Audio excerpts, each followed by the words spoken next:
நீங்க பார்ப்பது இணையம் தான். ஆனா அது முழு இணையம் தான் அல்ல.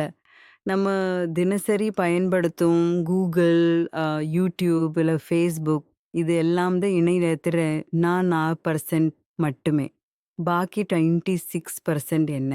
அதுல முதலில் டீப் வெப்லாம் இருக்குது. இது சட்டப்படி தடையில்லாத பகுதியாகும். அங்கு உங்களுடைய வங்கி கணக்கு விவரங்கள், மருத்துவ பதிவுகள், தனிப்பட்ட மின்னஞ்சல்கள் இருக்கின்றன.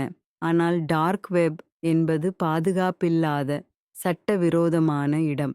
அங்கு மது, போலி பாஸ்போர்ட், ஹேக்கர் சேவைகள் விற்கப்படுகின்றன.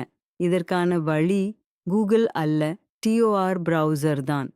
இதனால சைபர் செக்யூரிட்டி இப்பொழுது மிக முக்கியமான வேலைவாய்ப்புகளை உருவாக்குகிறது.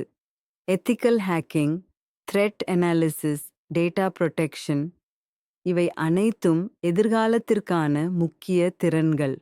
இணையத்தின் மேல் மட்டுமல்ல, உள்ளுக்குள்ள இருக்கிற பாதுகாப்பு கூட அவசியம்.